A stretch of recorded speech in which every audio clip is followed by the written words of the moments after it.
नमस्कार मेरे प्रिय आत्मन, आप सबका साई वाणी में स्वागत। और मैं आज खासकर सभी पूरे विश्व के साई भक्तों को प्रणाम करना चाहता हूँ, क्योंकि दिन ब दिन ये सब काम बढ़ते ही जा रहा है और बड़ी खुशी होती है। हम हल्के होते जा रहे हैं, काम बढ़ रहा है, मतलब ज़्यादातर लोग जुड़ रहे हैं और ज़्यादा समस्याएं कम होती जा रही है।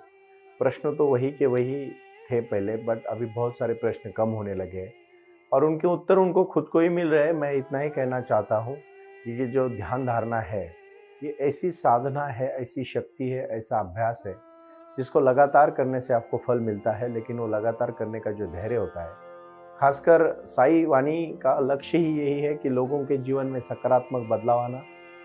रोटी, कपड़ा, मकान, शिक्षा और आरोग्य के प्रति अडिग होकर हमने जो प्रयास शुरू किया और उसको जहाँ तक लोगों तक हम लेके गए, उसमें काफ़ी अच्छी तरह से हमें सहयोग मिल रहा है। इस बात की खुशी है। मैंने बहुत पहले कहा था कि भारत एक देवभूमि है, शक्ति और भक्ति की भूमि है, और इस पूरे विश्व में भारत का नाम अजरामर होने के लिए हमें बहुत सारे साहित्य, बहुत सारी कलाएं, जैसे कि भगवत गीता है, जैसे कि भगवान कृष्ण है, जैसे कि मैं कहूँगा हर जाति धर्म के लिए, चाहे वो फिर जीसस क्राइस्ट को मानने वाले लोग हैं, मौलाना को मानने वाले लोग हैं, मोहम्मद को मानने वाले लोग हैं, गुरु नानक साहब को मानने वाले लोग हैं, दादू को मानने वाले लोग हैं, कबीर को मानने वाले लोग हैं, कच्छिंदा अवस्था जैसे बहुत सारे ऐसे धर्म ग्रंथ भी है, महान पुरुष भी है, और इसी विविधता के साथ भारत देश बना हुआ है। साई वाणी, साई क्रिया, साई ध्यान और साई योग को जब हमने 2 अक्टूबर 2023 से प्रारंभ किया, निजी स्वच्छता में योग का महत्व बहुत है। पहले हम अपने शरीर की, मन की, विचारों की स्वच्छता करें, काया वाचा मन। उसके बाद हम अपने घर की स्वच्छता करें और हम जिस परिसर में रहते हैं उस परिसर को पहले स्वच्छ रखें, क्योंकि पूरा भारत देश ऐसे ही क्लीन हो जाएगा। एक बूंद होती है, और जब वो समंदर में मिलती है तो वो बूंद नहीं रहती, वो समंदर हो जाती है। उसी प्रकार एक एक अपने घर का और अपने परिसर को, अपने जो हम जिस इलाके में, जिस मोहल्ले में, जिस जगह में हम रहते हैं, उसको भी हमने हर एक ने संकल्प लिया, दृढ़ता के साथ संकल्प लिया, तो पूरा देश स्वच्छ होने में समय नहीं लगेगा। क्योंकि स्वच्छता ही सबसे बहुत महत्वपूर्ण अंग है, चाहे वो मन की हो, चाहे विचारों की हो, चाहे वो किसी भी शरीर की हो, या किसी भी संस्था की हो, ऑफिसेस की हो, कार्यालयों की हो, घरों की हो, सरकारी दफ्तरों की हो, कहीं की भी हो, उद्यानों की हो, बगीचों की हो, रस्तों की हो। देखो, अब जब बाहर के देश के फोटो भी हम गूगल में देखते हैं, अभी मैं तो 20-22 राज्यों में, देशों में, बाहर के बहुत सारे जगह में मैं जाके आया हूँ, मैंने देखा वहाँ कितनी सुंदरता है। सुंदरता यहाँ भी है। हमारी नदी देखेंगे और वहाँ की नदी देखेंगे तो फर्क इतना ही है कि मानव ने यहाँ नदियाँ खराब कर दी है। नदी तो सुंदर ही होती है। उस प्रकार मैं एक बहुत अच्छी तरह से यहाँ सबके लिए एक संदेशा देना चाहता हूँ। जो आज का प्रश्न है, जो मिताली शंकर ने पूछा है, मिताली ने पूछा है कि वो मिताली 33 इयर्स की एक महिला है, और मेरी बहन ने, उसने मुझे पूछा है कि सुनील जी, मैं बहुत प्रयास करती हूँ लेकिन मेरे से ध्यान होता ही नहीं। कभी कभार 1-2 मिनट के लिए मैं शांत बैठने का प्रयास करती हूँ, हजारों विचार मन में आते हैं। आप हमें समझा दीजिए कि ध्यान की बाधाएं क्या है और ध्यान करके क्या फायदा होने वाला है। मैंने कहा है बहुत पहले, साई वाणी प्रारंभ करो, जारी रखो। शिरडी के साई बाबा ने जो आशीर्वाद दिया है, जो मेडिटेशन के माध्यम से लोगों ने लक्ष्य शुरू किया है, और साई वाणी का प्रारंभ ही इसी कार्य से हुआ है कि आपके जीवन में सकारात्मक सोच आए, बदलाव आए, और जो कार्य आप कर रहे हो उसमें और तेजी से करें और अच्छा कार्य करें। मैं छोटी सी कहानी से बहन जी मैं शुरुआत करना चाहता हूँ।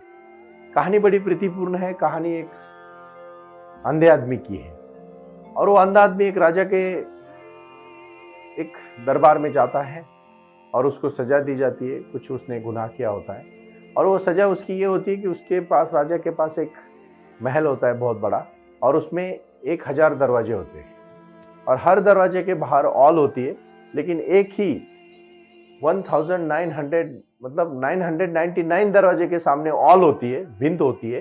सिर्फ एक ऐसा दरवाजा होता है, उसके सामने भिंत नहीं होती है, उसको वहीं से बाहर निकलना होता है। अभी वो तो थक जाता है, बट बाहर निकलने की हर कोई कोशिश करता है। वो उठता है, निकलता है, उसमें पहला दरवाजा खोलता है, बाहर जाता है, सर पे लग जाता है, पूरा लहू खून निकलता है, लहूलुहान हो जाता है। फिर दूसरी बार वैसे करता है, फिर तीसरी बार करता है, चौथी बार करता है। 500 बार करने के बाद उसका हौसला कम होने लगता है।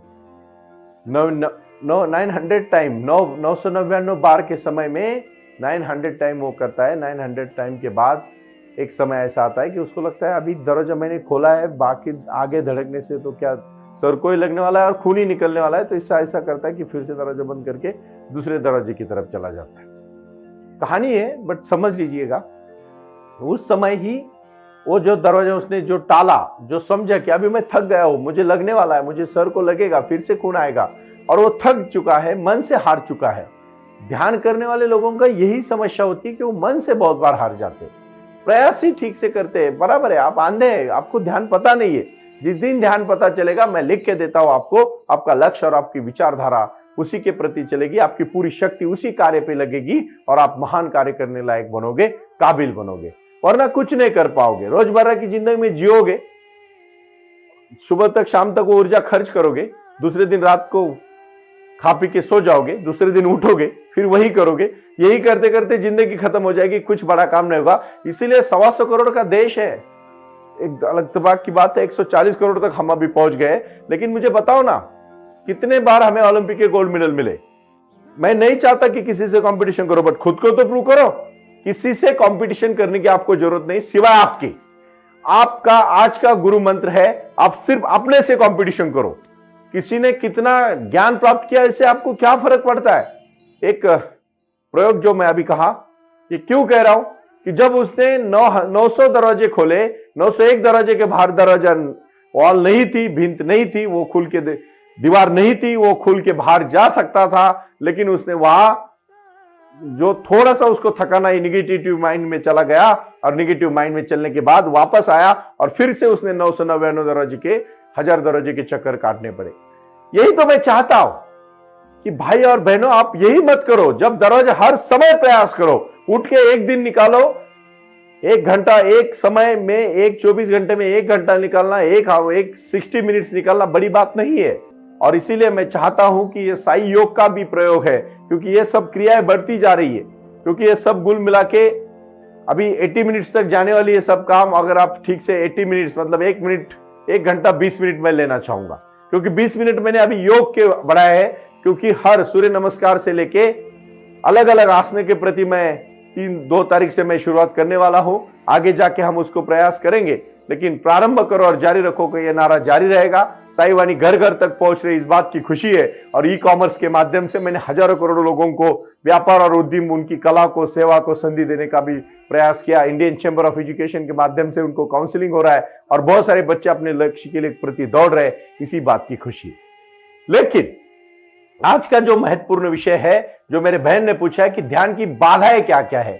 सबसे पहली ध्यान की बाधा है कि आप खुद, आपका उतना धैर्य नहीं है, उतना साहस नहीं है, उतनी कंटिन्यूटी नहीं है, उतना पेशेंस नहीं है आपके पास। साईं बाबा ने सबसे पहला मंत्र दिया है श्रद्धा, मतलब ट्रस्ट, फेथ, सबूरी, पेशेंस। उसी प्रकार आपको किसी भी हालत में, जैसे मैंने पहले आज पंचसूत्री आपको देता हूं, ध्यान करने की 5 बाधाएं बोलता हूं और ध्यान करने के 5 फायदे बोलता हूं। आज की साईं वाणी इसी मुद्दे पर पूरी हो जाएगी। सबसे पहला मुद्दा आप समझो, पहली बाधा है धैर्य कम है। दूसरी बाधा है हम करने का तहे दिल से प्रयास ही नहीं करते। तीसरी बाधा है, सबसे महत्वपूर्ण तीसरी बाधा है, हमें उसके बारे में जानने की क्यूरियोसिटी है। सिर्फ हम देखो, कुतूहल कुछ भी नहीं चुकाता, इसलिए कुतूहल कुछ भी नहीं पाता। अगर सिर्फ आप क्यूरियोसिटी से देखोगे कैसे हो रहा है तो कुछ नहीं होगा। अब जब उसमें कूदोगे, पानी में अगर तैरना है तो बुक पढ़ के या किसी नहर के किनारे पे खड़ा होकर आप सीख सकते हो क्या? क्या स्विमिंग पूल के बाहर खड़े हो क्या आप पानी में तैरना सीख सकते हो क्या? क्या करना पड़ेगा आपको? पानी में कूदना पड़ेगा। ध्यान करने के लिए प्रयास करना शुरू करना पड़ेगा। आप बहुत तहे दिल से, शिद्दत से मांगते ही नहीं। प्रारंभ करो, जारी रखो, प्रारंभ करो, जारी रखो। इसी विचारधारा में बहुत कुछ है और यही करते करते करते करते करते करते करते करते आप मेडिटेशन के तौर पर चले जाओगे। बहुत बड़ा मंत्र है, बहुत बड़ी शक्ति है, गुरु की भक्ति है, साधना है, ये विचारधारा है। मैंने जो प्रयास किया है और आज कम से कम हजारों करोड़ों लोगों के घर घर में साई वाणी बज रही है, लोग सुन रहे हैं। साई ध्यान, साई क्रिया, साई योग और साई वाणी को सुनने के बाद उनके जीवन में जो बदलाव आया है, उसमें से मैं तहे दिल बहुत शुक्रगुजार हूं। इसीलिए मैंने उनको पहले दिन में कहा था, यत्र योगेश्वर जहां भगवान कृष्ण और जहां अर्जुन जैसा योद्धा है और जहां नीतिमत्ता है, वहां फल है। धर्म क्षेत्रे कुरुक्षेत्रे समवेता युस्वा मामका पांडव अक्षय व किम कुर्वत संजया। ये जब अर्जुन पूछा था उनको कि क्या हो रहा है, तो यत्र योगेश्वर, जब उन्होंने कहा आखिरी में श्लोक में, तो क्या कहा इसमें, कहा ये विजय पक्का है। ये विजय पक्का होने के लिए आपको चलना पड़ेगा। मैं लिख के देता हूं मेरे साईं वाणी के सभी भक्तों को, भाइयों को, बहनों को और साधकों को कि आप सिर्फ प्रयास करो, आपको फल मिलने वाला है, आपको कोई नहीं रोकेगा। पांचवा और आखिरी जो समस्या है वो मैं कहूंगा, सबसे पहली बात, आपको ये चीज कुतूहल से नहीं बल्कि दृढ़ता और संकल्प के साथ लेनी है। मैंने संकल्प किया है कि मैं ध्यान करके ही रहूंगा, ये तब जब तक आप बहुत कोशिश करके, गौतम बुद्ध की जीवन की कहानी है। 6 साल गौतम बुद्ध दर दर के भटकते रहे, ज्ञान प्राप्त करने के लिए इधर उधर गए, कुछ नहीं मिला। जे 6 साल के बाद निरंजना नदी के पास जब एक महिला खीर लेके आ रही थी और जब बुद्ध वहां पूरे गिरे हुए पड़े हुए थे, और जब उसने वो खीर खाई और उनको ज्ञान प्राप्त, और उन्होंने बोला कि मैं इसी पेड़ के नीचे आज दृढ़ संकल्प करता हूं कि मुझे ज्ञान प्राप्त होगा, नहीं तो मैं उठूंगा नहीं। मैंने वो बोधिसत्वा की भी कहानी पहले बताई थी, आज फिर से कहूंगा। गौतम बुद्ध के जीवन में ही कहानी है बोधिसत्वा। चाइना जाके जब प्रचार प्रसार करने लगे तो दीवार की तरफ मुंह करके बोलते थे।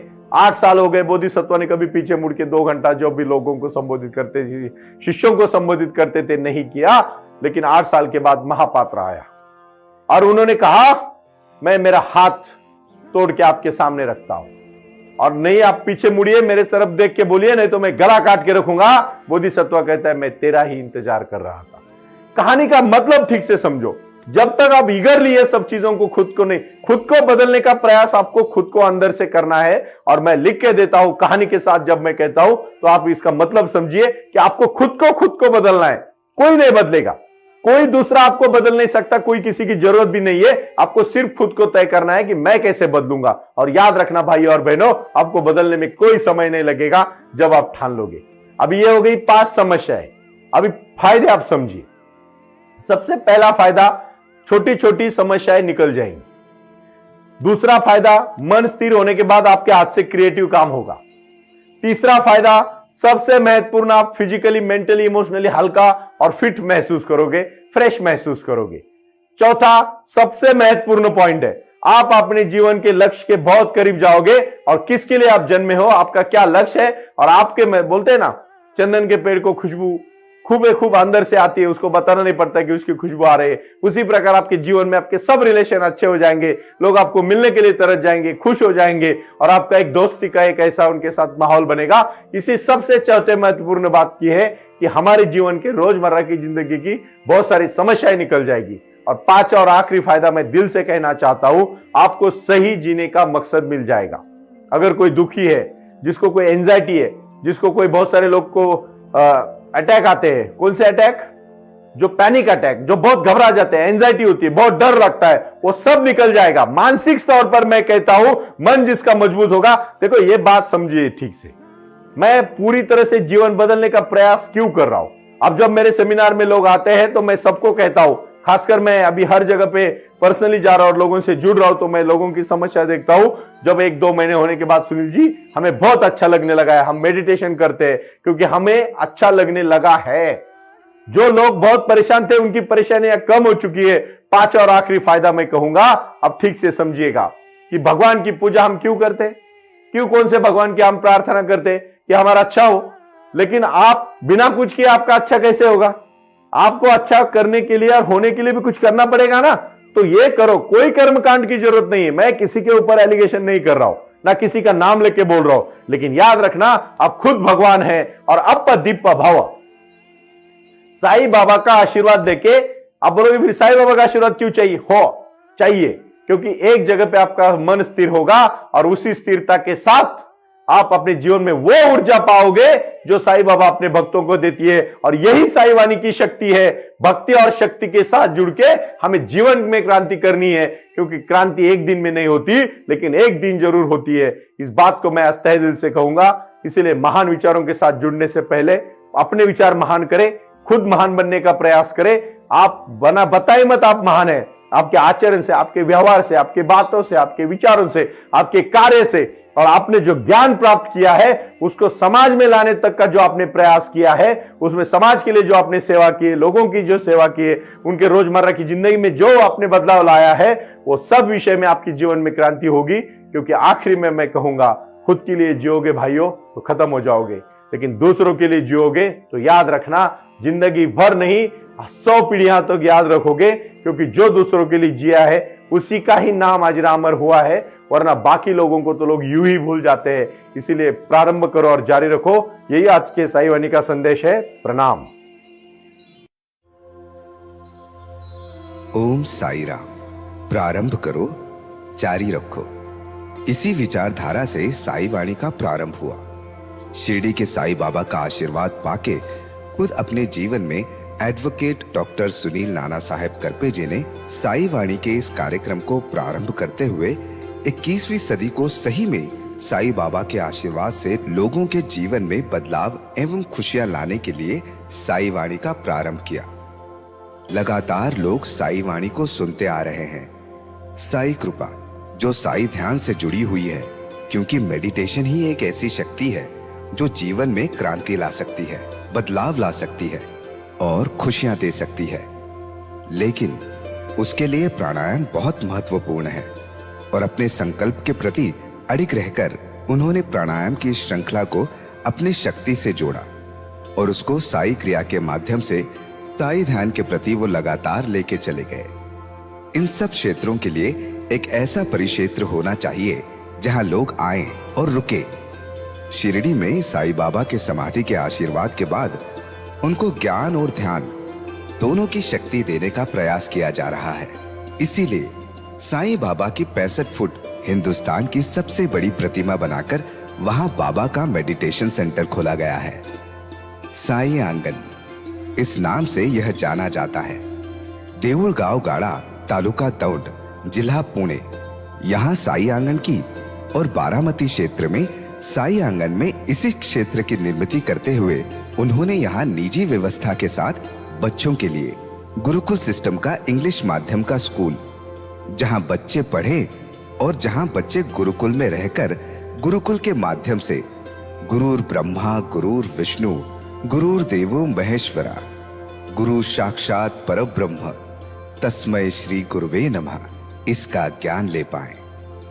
इसी के लिए इसे पूरी तरह से सीबीएसई एवं गुरुकुल के माध्यम से बच्चों को एक सुजान एवं भारत का एक ज्ञानी और अच्छा नागरिक बनाने के लिए वे ये कर रहे हैं।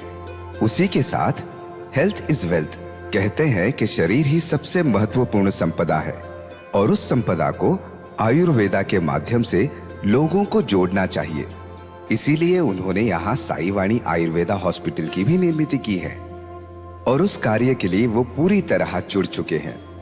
पूरे विश्व से लोग साई क्रिया और साई ध्यान के माध्यम से जुड़ रहे हैं और इसीलिए उन्होंने साई वाणी trust.org इस ई कॉमर्स की भी स्थापना की है।